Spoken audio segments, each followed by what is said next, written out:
Hello students, সহজ chemistry আরও একটি নতুন ভিডিওতে তোমাদের সকলকে অনেক অনেক স্বাগত। দেখো, আজকে আমি তোমাদের জন্য নিয়ে চলে এসেছি দ্রবণ চ্যাপ্টারের তৃতীয় পার্ট।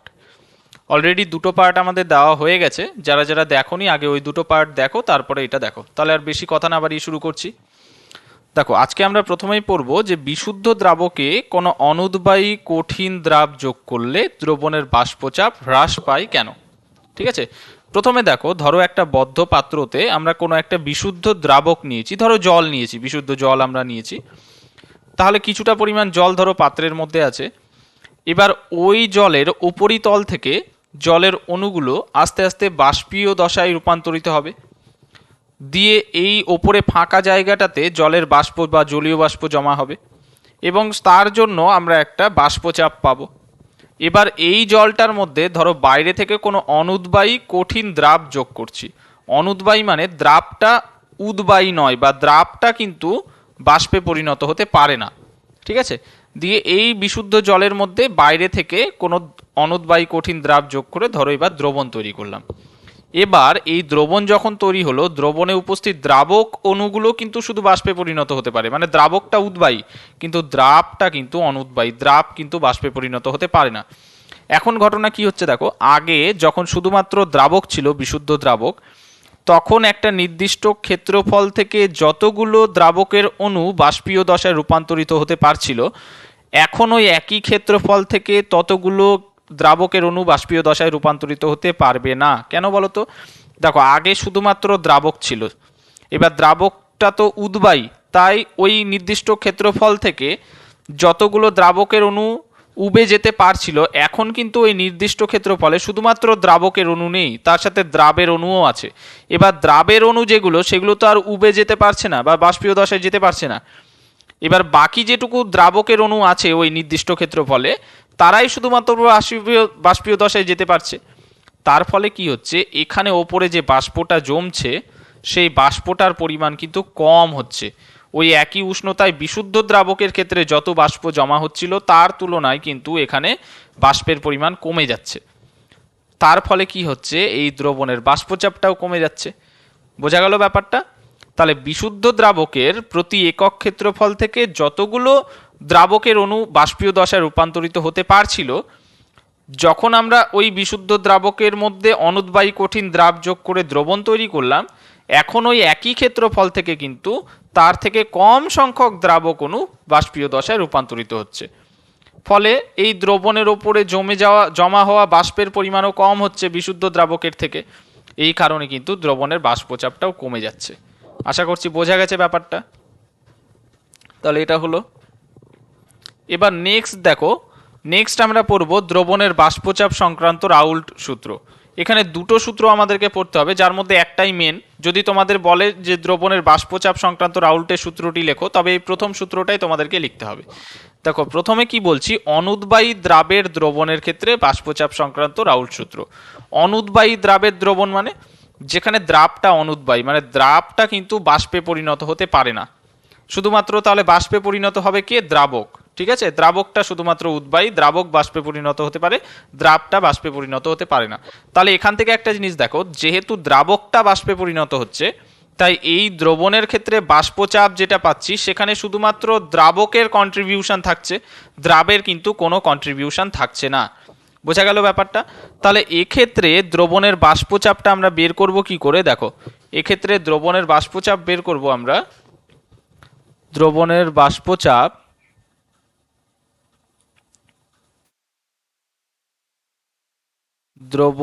বাষ্পচাপ এটাকে ধরো আমরা পি দিয়ে লিখছি।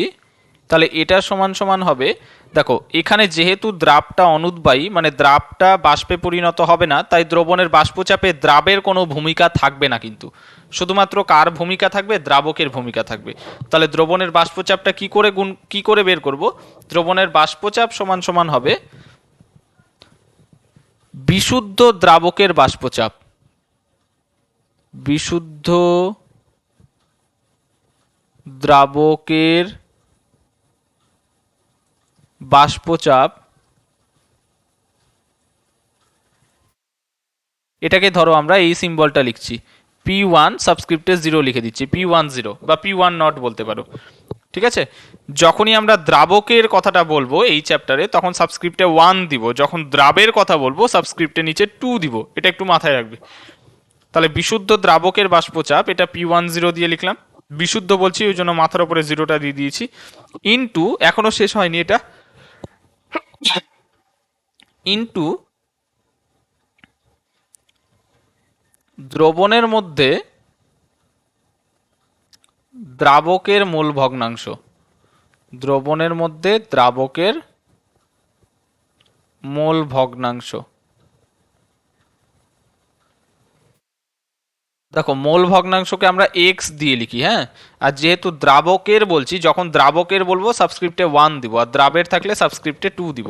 তাহলে সূত্রটা হচ্ছে পি সমান সমান P10 ইন্টু x1, মানে দ্রবণের বাষ্পচাপ সমান সমান বিশুদ্ধ দ্রাবকের বাষ্পচাপ ইন্টু দ্রাবকের মোল ভগ্নাংশ, মানে দ্রবণটার ভেতরে দ্রাবকের মোল ভগ্নাংশ।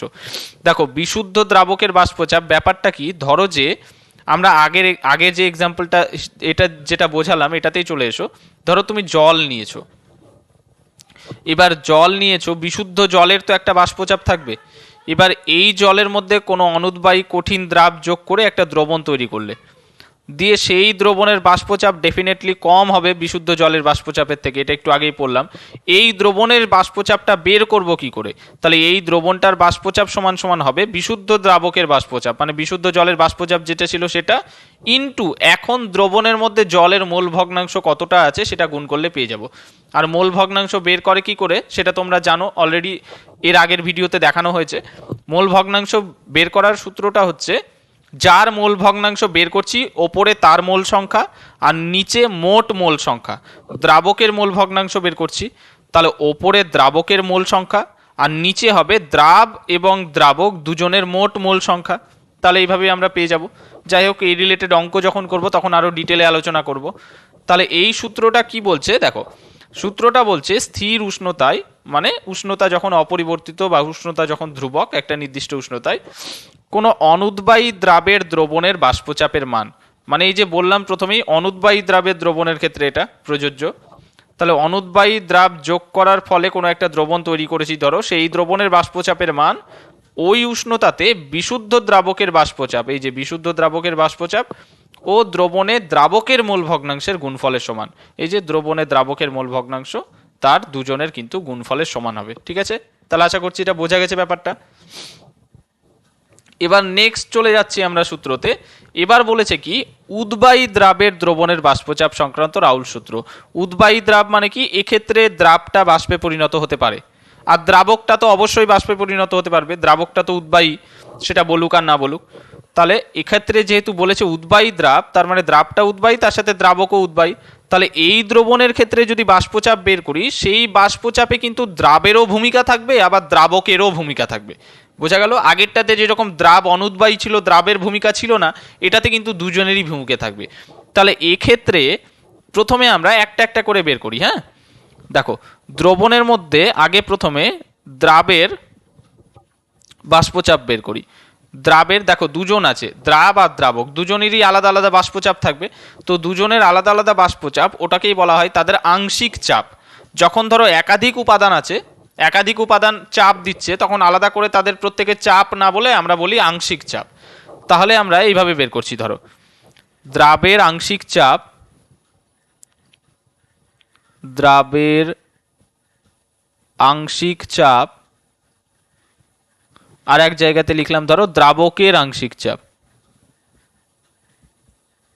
দ্রাবকের আংশিক চাপ।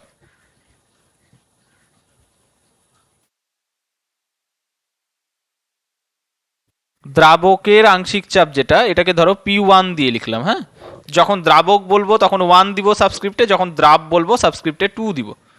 আর দ্রাবের আংশিক চাপ এটাকে P2 দিয়ে লিখলাম। দেখো দ্রাবকের আংশিক চাপটা আমরা কি করে বের করব, জাস্ট আগের সূত্রটার মতো। দেখো আগেরটাতে তো শুধু দ্রাবকেরই কন্ট্রিবিউশন ছিল, কারণ দ্রাবটা তো অনুদ্বায়ী। তাহলে ওভারঅল দ্রবণের বাষ্পচাপটা কিন্তু এই দ্রাবকের যেটা চাপ তারই সমান হলো কিন্তু। যেমন ধরো বিশুদ্ধ দ্রাবকের বাষ্পচাপ আর দ্রবণে দ্রাবকের মোল ভগ্নাংশ গুণ করেই পেয়েছি, এক্ষেত্রেও তাই হবে। যদি দ্রাবকের আংশিক চাপ বের করি সেটা হবে বিশুদ্ধ দ্রাবকের বাষ্পচাপ, বিশুদ্ধ দ্রাবকের বাষ্পচাপ, বিশুদ্ধ দ্রাবক যখনই বলছি, বিশুদ্ধ বললে মাথার উপরে এরকম একটা নট সিম্বল দিয়ে দিব জিরোর মতো, আর দ্রাবকের বলছি জন্য সাবস্ক্রিপ্টে 1। তাহলে বিশুদ্ধ দ্রাবকের বাষ্পচাপ ইনটু দ্রবণে দ্রাবকের মোল ভগ্নাংশ, দ্রবণে দ্রাবকের মোল ভগ্নাংশ, মোল ভগ্নাংশকে এক্স দিয়ে লিখি আমরা, আর দ্রাবকের বলছি যেহেতু সাবস্ক্রিপ্টে 1 দিব, মানে x1। তাহলে একই রকম দ্রাবের আংশিক চাপটা কি হবে বলে ফেলো। তাহলে এটা হবে বিশুদ্ধ দ্রাবের বাষ্পচাপ ইনটু দ্রবণের দ্রাবের মোল ভগ্নাংশ, তাই না? তাহলে এটা হবে বিশুদ্ধ দ্রাবের বাষ্পচাপ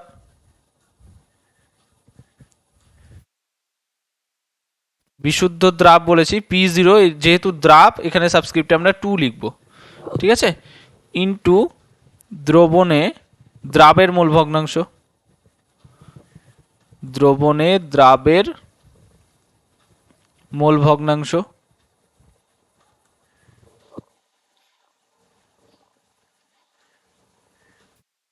মোল ভগ্নাংশ। দেখো মোল ভগ্নাংশকে আমরা এক্স দিয়ে লিখি, যেহেতু দ্রাবের বলেছে সাবস্ক্রিপ্টে 2 দিয়ে দিব, x2।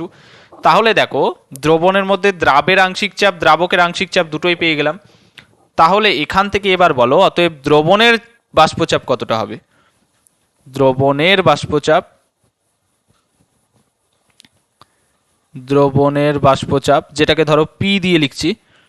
তাহলে এবার দ্রবণের বাষ্পচাপ দুজনের ওপরে ডিপেন্ডেন্ট, দ্রাবের ওপরে দ্রাবকের ওপরে দুজনের ওপরে, তাহলে দুজনেরটা যোগ করলে পেয়ে যাব। তার মানে কি দ্রাবকের আংশিক চাপটাও যোগ করতে হবে আর দ্রাবের আংশিক চাপটাও যোগ করতে হবে। এই দুটো যোগফল করলে আমরা দ্রবণের বাষ্পচাপ পেয়ে যাব। এই যে দুজনের আংশিক চাপ যোগ করে আমরা মোট চাপটা পাচ্ছি, এটাই ডাল্টনের আংশিক চাপ সূত্র, তাই না? তাহলে ডাল্টনের সূত্রটাও এখানে অ্যাপ্লাই হয়ে গেল। তো যাই হোক, তাহলে এই দুটো যোগ করো এবার। তাহলে দ্রাবকের আংশিক চাপের মানটা কত পেয়েছি, বিশুদ্ধ দ্রাবকের বাষ্পচাপ P10 ইন্টু দ্রবণের মধ্যে দ্রাবকের মোল ভগ্নাংশ x1, এটা প্লাস দ্রাবের আংশিক চাপের মানটা কত পেয়েছি, বিশুদ্ধ দ্রাবের বাষ্পচাপ P20 ইন্টু দ্রবণের দ্রাবের মোল ভগ্নাংশ x2, এই দুটো। তাহলে দ্রবণের বাষ্পচাপের ফর্মুলাটা আমরা পেয়ে গেলাম। এটা কখন প্রযোজ্য, যখন দ্রাবটা উদ্বায়ী, মানে দ্রাব দ্রাবক দুজনেই উদ্বায়ী। আর আগেরটাতে যখন দ্রাবটা অনুদ্বায়ী তখন দ্রাবের পোর্শনটা কিন্তু থাকবে না, অনলি দ্রাবকের পোর্শনটা থাকবে। তাহলে বোঝা গেছে নিশ্চয়ই, আশা করছি। তাহলে এটা হয়ে গেল। এবার নেক্সট আমরা চলে যাচ্ছি, দেখো ভেরি ভেরি ইম্পর্টেন্ট টপিক, আদর্শ দ্রবণ।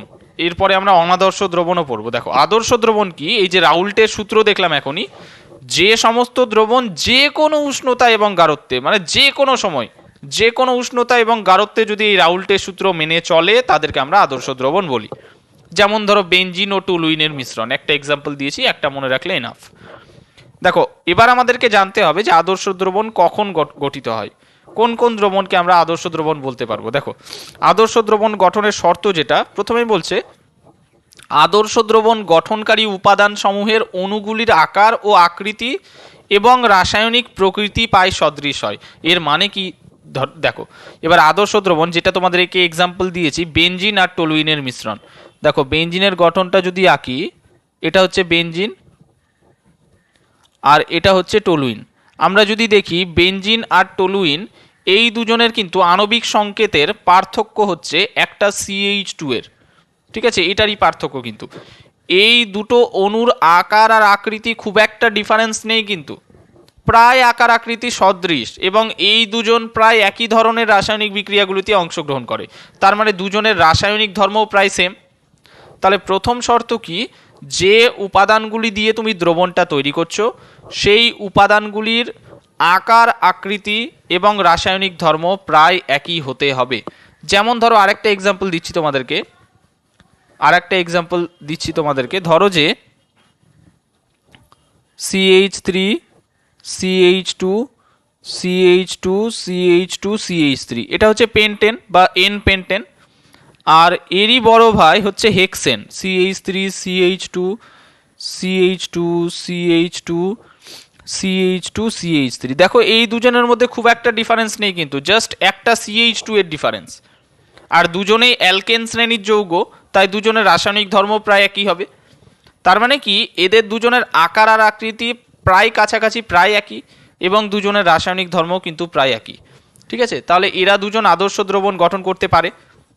ক্লিয়ার? তাহলে আদর্শ দ্রবণ যদি গঠন হতে হয় তাহলে প্রথম ক্রাইটেরিয়া, প্রথম শর্ত হচ্ছে যে উপাদানগুলি দিয়ে দ্রবণটা তৈরি করছো সেই উপাদানের অণুগুলোর আকার আকৃতি এবং রাসায়নিক প্রকৃতি প্রায় একই হতে হবে। তারপরে নেক্সট বলছে একই উপাদানগুলির মধ্যে আকর্ষণ বল এবং ভিন্ন উপাদানগুলির মধ্যে আকর্ষণ বল প্রায় সমান হতে হবে। এটা মানে কি, তুমি ধরো একটা পাত্রে বেনজিন নিয়েছো, তাহলে সেই পাত্রটাতে তো আর বেনজিনের একটা অণু থাকবে না, অনেকগুলো অণু থাকবে। তাহলে সেই বেনজিনের একটা অণুর সাথে বেনজিনের অন্য অণুর একটা আকর্ষণ বল আছে ধরো, যেটাকে আমরা আন্তরাণবিক আকর্ষণ বল বলি। তাহলে সেই আকর্ষণ বল, অথবা আরেকটা পাত্রতে তুমি টলুইন নিয়েছো, একই রকম একটা টলুইনের অণুর সাথে আরেকটা টলুইনেরই অণুর একটা আকর্ষণ বল থাকবে, আন্তরাণবিক আকর্ষণ বল। সেটাকে বলছি আমরা একই উপাদানগুলির মধ্যে আকর্ষণ বল, মানে বেনজিনের সাথে বেনজিনের আকর্ষণ বল বা টলুইনের সাথে টলুইনের আকর্ষণ বল। এবার এই দুটো দ্রবণকে যখন আমরা, এই দুটো উপাদানকে যখন আমরা মিশ্রিত করে দিব অন্য একটা পাত্রে, তার মানে বেনজিন আর টলুইন মিশে গেছে। এবার দেখো বেনজিনের অণুগুলো নিজেদের মধ্যে আকর্ষণ বল ছিল, অথবা টলুইন অণুগুলো নিজেদের মধ্যে আকর্ষণ বল ছিল যখন তাদেরকে আলাদা আলাদা পাত্রে রাখা হয়েছিল। এবার যখন দুটো পাত্রের এই উপাদানগুলোকে একটা পাত্রে মিশ্রিত করে দিচ্ছি, তখন এর মধ্যে বেনজিন টলুইন দুজনেই চলে আসছে। তখন এখানে আর এক ধরনের নতুন আকর্ষণ বল তৈরি হবে, সেটা হচ্ছে বেনজিনের সাথে টলুইনের, মানে একটা উপাদানের সাথে আরেকটা উপাদানের।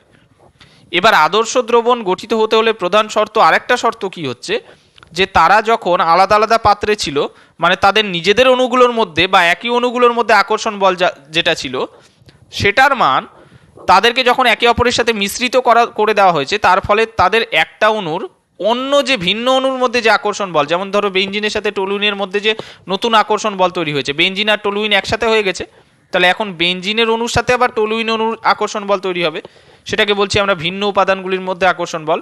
সেটার মান কিন্তু ওই পূর্বের একই উপাদানগুলির মধ্যে আকর্ষণ বল যেটা ছিল তার প্রায় সমান হতে হবে। তাহলে ব্যাপারটা যদি না বুঝতে পারো আরেকটু ক্লিয়ার করে দিচ্ছি। দেখো, ধরো যে আমরা একটা পাত্রতে একটা দ্রাব পদার্থ নিয়েছি, সেটাকে এ নাম দিয়েছি।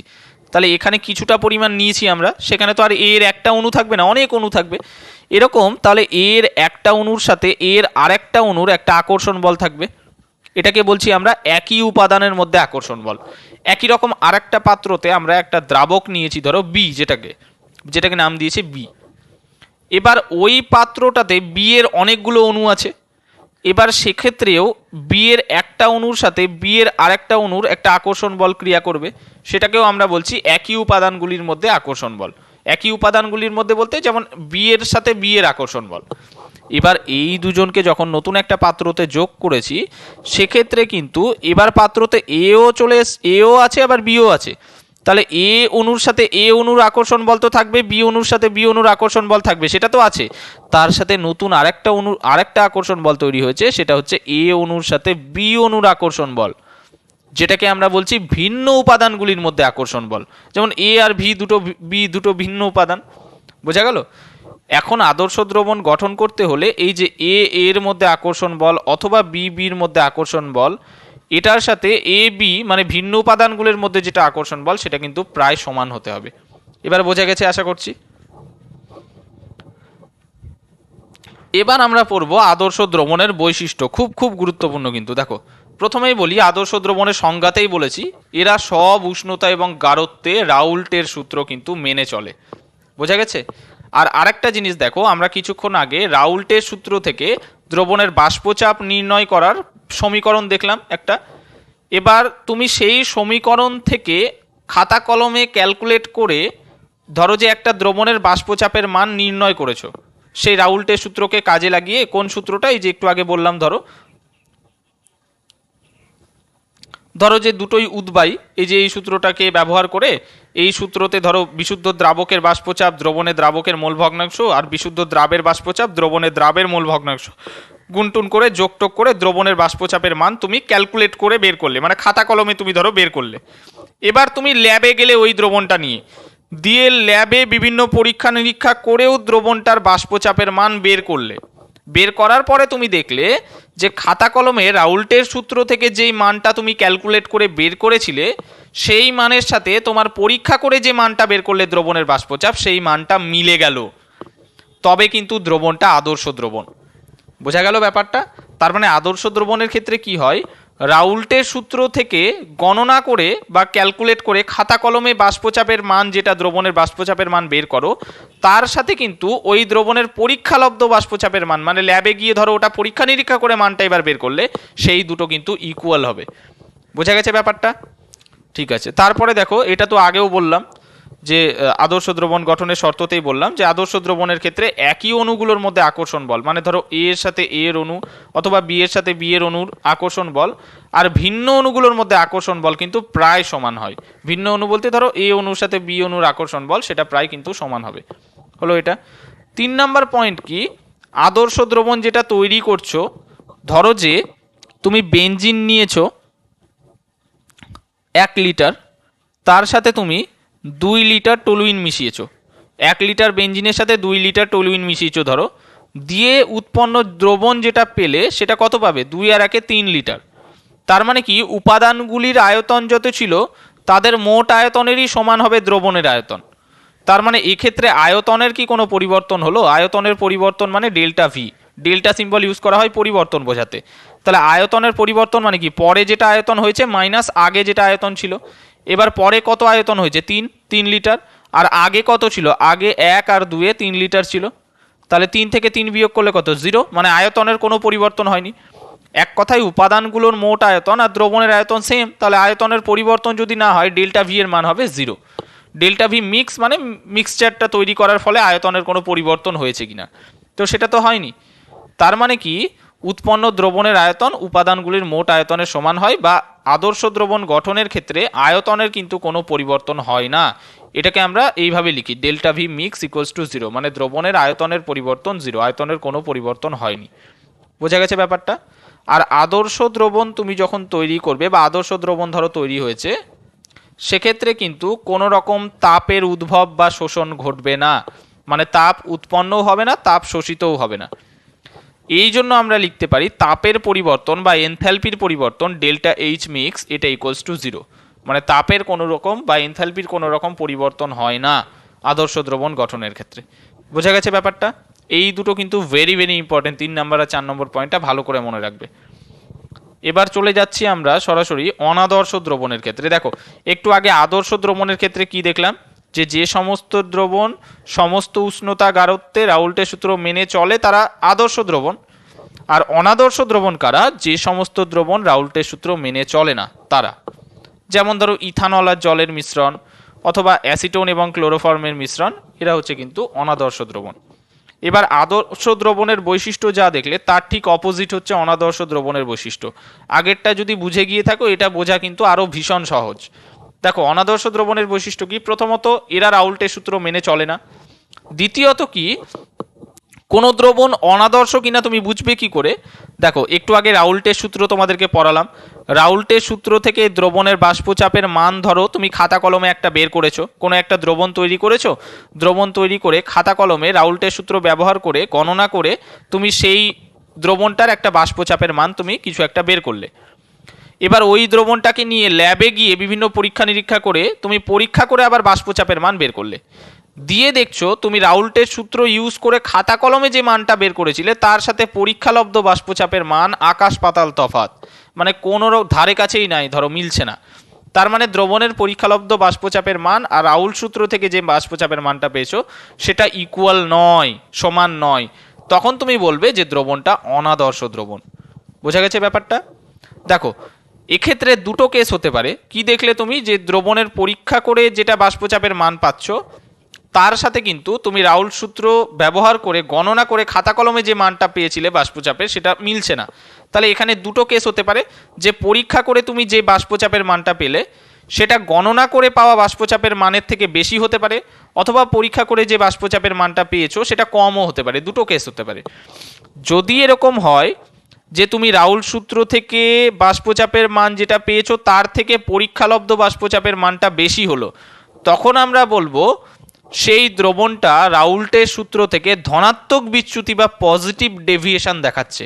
ধনাত্মক বিচ্যুতি মানে তুমি ক্যালকুলেট করে অ্যাকচুয়ালি বাষ্পচাপের মান যেটা বের করেছিলে রাউল্টের সূত্র ইউজ করে সেটার থেকে তুমি পরীক্ষা করে দেখছো বাষ্পচাপের মান বেশি, মানে বেড়ে গেছে। তখন সেটাকে বলবো ধনাত্মক বিচ্যুতি। আর যদি উল্টোটা হয়, তুমি রাউল্টের সূত্র ব্যবহার করে বাষ্পচাপের মান খাতা কলমে একটা বের করেছিলে, এবার তুমি পরীক্ষা করতে ল্যাবে গিয়ে দেখলে যে দ্রবণের বাষ্পচাপের মানটা তার থেকে অ্যাকচুয়ালি কম হচ্ছে, কমে যাচ্ছে, তখন আমরা বলবো সেটাকে ঋণাত্মক বিচ্যুতি বা নেগেটিভ ডেভিয়েশন। বোঝা গেছে আশা করছি ব্যাপারটা। তাহলে ধনাত্মক বিচ্যুতি, ঋণাত্মক বিচ্যুতি কী কারণে হয় আমরা কিন্তু সব ডিটেলে পড়বো। দেখো এরপরে নেক্সট পয়েন্ট বলছে, আমরা আদর্শ দ্রবণের ক্ষেত্রে দেখেছিলাম একই উপাদানগুলির আকর্ষণ বল আর ভিন্ন উপাদানগুলির মধ্যে আকর্ষণ বল প্রায় সমান হয়। এক্ষেত্রে কিন্তু সেটা হয় না। অনাদর্শ দ্রবণের ক্ষেত্রে একই অণুগুলির মধ্যে আকর্ষণ বল আর ভিন্ন অণুগুলোর মধ্যে আকর্ষণ বল কিন্তু সমান হয় না। বোঝা গেছে এটা।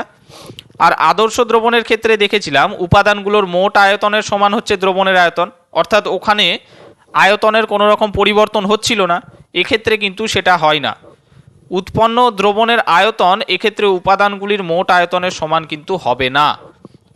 মানে ধরো যে তুমি একটা উপাদান নিলে 2 লিটার আর একটা উপাদান নিয়েছো 3 লিটার, তুমি ভাবছো দ্রবণ আমি 5 লিটারের পাবো, তুমি কিন্তু পাবে না সেটা।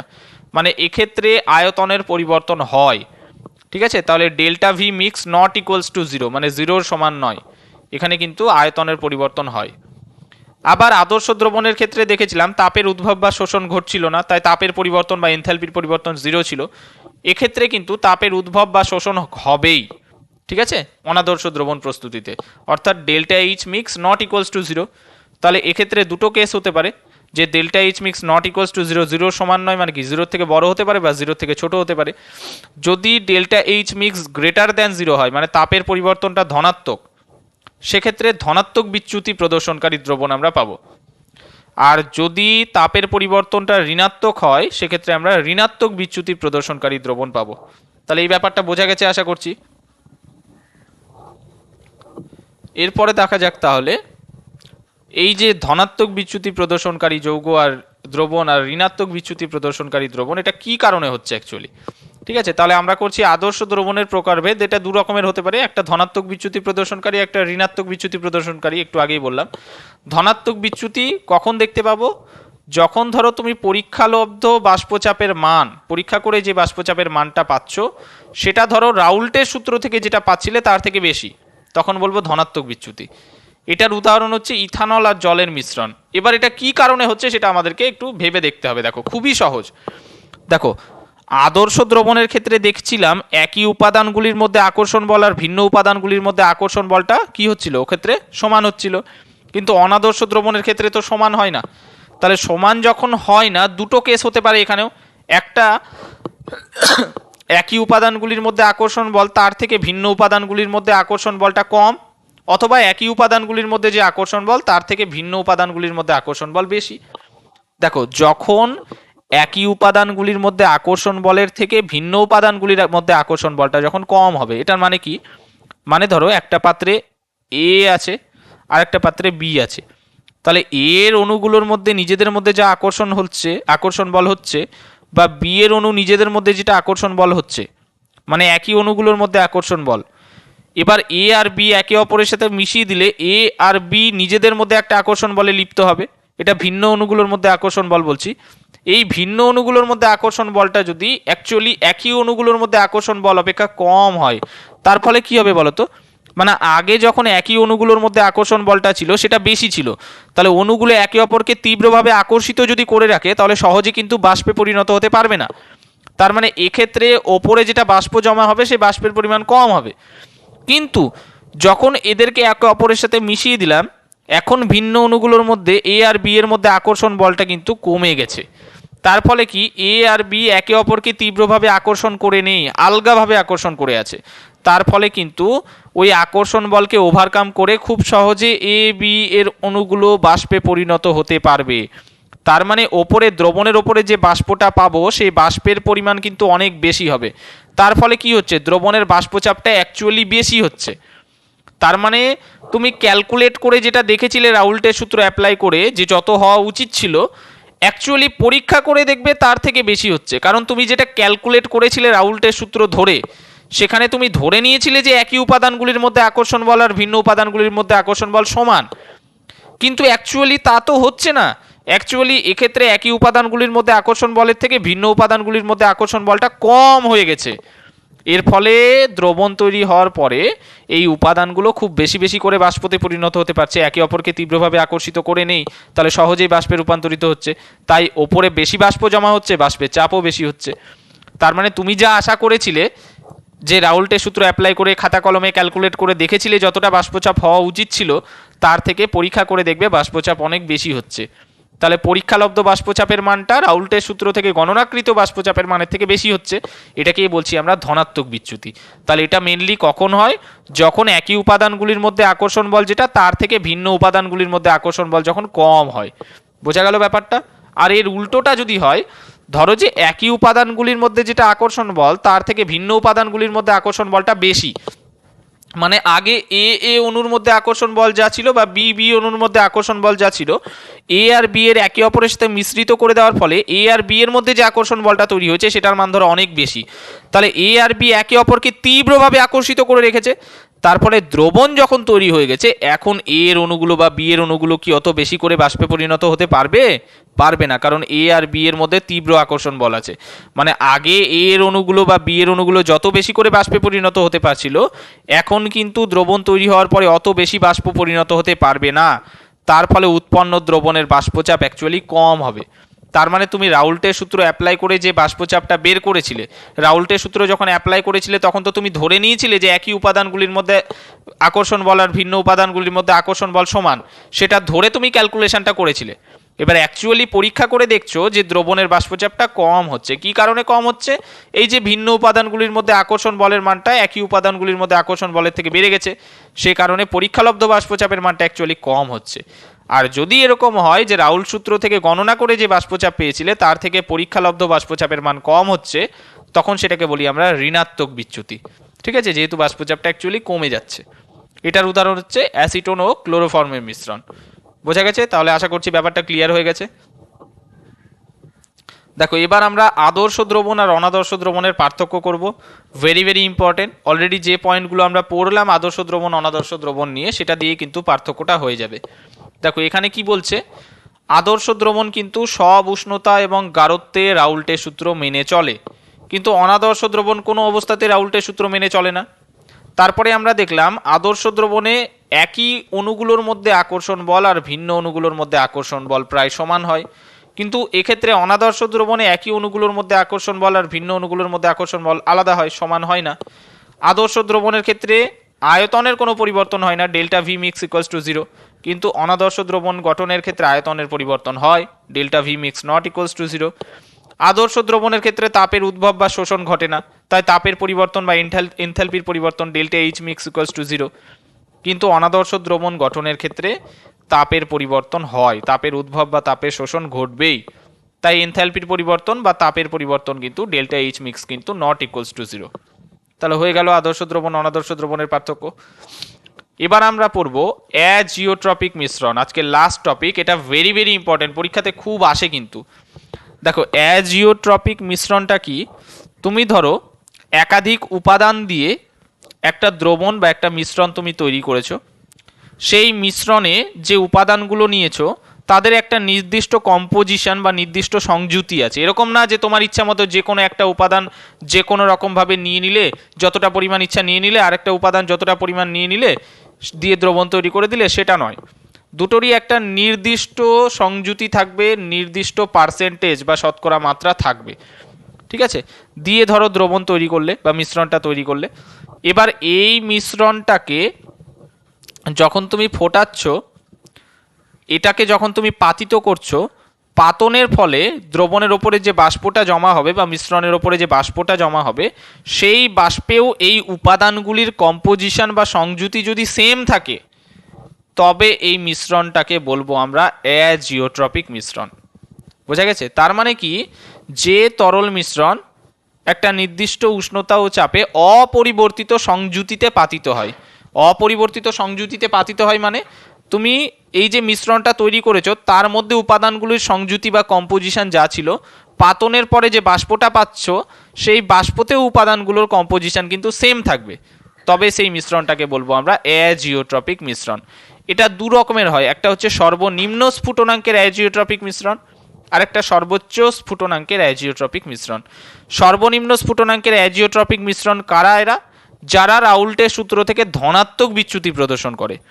ঠিক আছে, দেখো ধনাত্মক বিচ্যুতি মানে কি? ধনাত্মক বিচ্যুতি মানে তুমি যেটা পরীক্ষালব্ধ দ্রবণের বাষ্পচাপের মানটা পাচ্ছ সেটা অ্যাকচুয়ালি বেশি। এবার স্ফুটনাঙ্ক ব্যাপারটা কি? স্ফুটনাঙ্ক এমন একটা টেম্পারেচার যে টেম্পারেচারে কোনো তরলের বাষ্পচাপ বাইরের অ্যাটমসফিয়ারের চাপের সমান হয় এবং তরলটা ফুটতে শুরু করে। এবার ধরো ধনাত্মক বিচ্যুতি যখন প্রদর্শন করে যে সমস্ত দ্রবণ, তাদের ক্ষেত্রে দ্রবণের বাষ্পচাপ অলরেডি তাদের উপাদানগুলোর যেটা ছিল তার থেকে কিন্তু বেশি হয়। তাহলে দ্রবণের ওপরে যেটা বাষ্প পাচ্ছি আমরা, দ্রবণের বাষ্পচাপটা মানে পরীক্ষালব্ধ বাষ্পচাপের মানটা তুমি গণনা করে রাউল্টের সূত্র থেকে গণনা করে যেটা মান পেয়েছো তার থেকে বেশি হয়। তার মানে কি দ্রবণের ওপরে বেশি বেশি বাষ্প জমা আছে, মানে দ্রবণের বাষ্পচাপটা যথেষ্ট বেশি আছে। তাহলে ওই দ্রবণের বাষ্পচাপ যদি বাইরের পরিবেশের চাপের সমান করতে হয়, আর খুব বেশি হিট তোমাকে দিতে হবে না, তার ফলে কি কম উষ্ণতাতেই সেটা ফুটতে শুরু করবে, তাই সেটার স্ফুটনাঙ্ক সর্বনিম্ন হবে। এটা সর্বনিম্ন স্ফুটনাঙ্কের অ্যাজিওট্রপিক মিশ্রণ। আর সর্বোচ্চ স্ফুটনাঙ্কের অ্যাজিওট্রপিক মিশ্রণ কারা প্রদর্শন করে? যারা রাউল্টের সূত্র থেকে ঋণাত্মক বিচ্যুতি প্রদর্শন করে। ঋণাত্মক বিচ্যুতি মানে রাউল্টের সূত্র থেকে তুমি যে বাষ্পচাপের মানটা দ্রবণের বের করেছিলে ক্যালকুলেট করে, তার থেকে অ্যাকচুয়ালি পরীক্ষালব্ধ বাষ্পচাপের মানটা কম হচ্ছে। তার মানে দ্রবণের ওপরে বাষ্পচাপ কম আছে। তাহলে দ্রবণের বাষ্পচাপকে যদি তুমি বাইরের পরিবেশের বাষ্পচাপে সমান করতে হয় তোমাকে, তাহলে তোমাকে আরো বেশি করে হিট দিতে হবে, তবে আস্তে আস্তে আরো বেশি করে বাষ্প জমা হবে, তারপরে একটা সময় গিয়ে দ্রবণটার বাষ্পচাপ বাইরের পরিবেশের বাষ্পচাপের সমান হবে। তাই এটা সর্বোচ্চ স্ফুটনাঙ্কের অ্যাজিওট্রপিক মিশ্রণ। বোঝা গেছে? যেমন উদাহরণ এখানে দেওয়া আছে, দেখো সর্বনিম্ন স্ফুটনাঙ্কের অ্যাজিওট্রপিক মিশ্রণ ইথানল আর জলের মিশ্রণ, যেখানে ইথানল 95.6% নিতে হবে, জলটা 4.4%। এখানে শতকরা মাত্রায় যেটা বলা আছে সেটা ওজনগতভাবে। তার মানে তুমি ধরো 100 গ্রাম মিশ্রণ তৈরি করছো, তার মধ্যে 95.6 গ্রাম ইথানল থাকবে, বাকি 4.4 গ্রাম জল থাকবে। আর সর্বোচ্চ স্ফুটনাঙ্কের অ্যাজিওট্রপিক মিশ্রণ যেমন নাইট্রিক অ্যাসিড আর জলের মিশ্রণ, নাইট্রিক অ্যাসিড থাকবে 68%, মানে 68 গ্রাম ধরো 100 গ্রামের মধ্যে, আর জল থাকবে 32 গ্রাম। বোঝা গেছে? এবার এখানে দুটো জিনিস তোমাকে অবশ্যই মনে রাখতে হবে। এই যে অ্যাজিওট্রপিক মিশ্রণের যে উপাদানগুলো, সেগুলোকে কিন্তু আংশিক পাতন পদ্ধতিতে পৃথক করতে পারবে না। আংশিক পাতন এমন একটা পদ্ধতি যেখানে একাধিক উপাদান একসাথে মিশ্রিত করে থাকলে প্রত্যেকটা উপাদানের আলাদা আলাদা স্ফুটনাঙ্কে যদি আমরা ওই মিশ্রণটাকে উত্তপ্ত করি, তাহলে যখন যার স্ফুটনাঙ্কে উত্তপ্ত করব তখন পার্টিকুলার সেই উপাদানটা বেরিয়ে চলে আসবে গ্যাস অবস্থায়, তখন সেটাকে বলি আংশিক পাতন। কিন্তু অ্যাজিওট্রপিক মিশ্রণের ক্ষেত্রে এরকম করা যাবে না, কারণ অ্যাজিওট্রপিক মিশ্রণ তার একটা নির্দিষ্ট স্ফুটনাঙ্ক থাকবে। যেমন ধরো এই যে ইথানল আর জল দিয়ে যে অ্যাজিওট্রপিক মিশ্রণটা তৈরি করলাম, এর স্ফুটনাঙ্ক 351.32 এত কেলভিন। এবার এর স্ফুটনাঙ্কতে যদি আমরা উত্তপ্ত করি এটাকে, তখন ইথানল এবং জল উভয়ই বাষ্প পরিণত হবে এবং এদের কম্পোজিশন তরল অবস্থায় যেটা আছে বাষ্পীয় অবস্থায় সেমই হবে। তাহলে ওখান থেকে বাষ্প যেটা পাচ্ছি, ওখানে কি আলাদাভাবে ইথানল বা আলাদাভাবে জল আমরা পাচ্ছি, যে জল আর ইথানল দুটোকে আলাদাভাবে পেলাম, আলাদা করে নিলাম? এরকম তো করতে পারছি না। ওরা দুজন তরল অবস্থাতেও, মানে তরলের যখন মিশ্রণ হিসেবে ছিল, তরল হিসেবে, সেই সময়ে একে অপরের সাথে যেরকমভাবে মিশেছিল, বাষ্প অবস্থাতেও মিশেই আছে। তাহলে এদেরকে তো আমরা পার্থক্য করতে পারছি না। অর্থাৎ অ্যাজিওট্রপিক মিশ্রণের উপাদানগুলোকে কিন্তু আমরা আংশিক পাতন বা ফ্র্যাকশনাল ডিস্টিলেশন এই প্রসেসে পৃথক করতে পারবো না। আর আরেকটা কথা, অ্যাজিওট্রপিক মিশ্রণ এটা কিন্তু আদর্শ দ্রবণ নয়, কারণ এখানে বলেই দিয়েছি যারা রাউল্টের সূত্র থেকে ধনাত্মক বিচ্যুতি প্রদর্শন করে তারা সর্বনিম্ন স্ফুটনাঙ্কের অ্যাজিওট্রপিক মিশ্রণ, আর যারা রাউল্টের সূত্র থেকে ঋণাত্মক বিচ্যুতি প্রদর্শন করে তারা সর্বোচ্চ স্ফুটনাঙ্কের অ্যাজিওট্রপিক মিশ্রণ। এই যে রাউল্টের সূত্র থেকে ধনাত্মক বিচ্যুতি ঋণাত্মক বিচ্যুতি প্রদর্শন করবে কারা? যারা অনাদর্শ দ্রবণ। বোঝা গেছে? তাহলে অ্যাজিওট্রপিক মিশ্রণ এটা কিন্তু আদর্শ দ্রবণ নয়, এটা ভালো করে মনে রাখবে। ঠিক আছে, তাহলে আজকে এতটাই থাক, আবার খুব তাড়াতাড়ি দেখা হচ্ছে পরবর্তী পার্টে।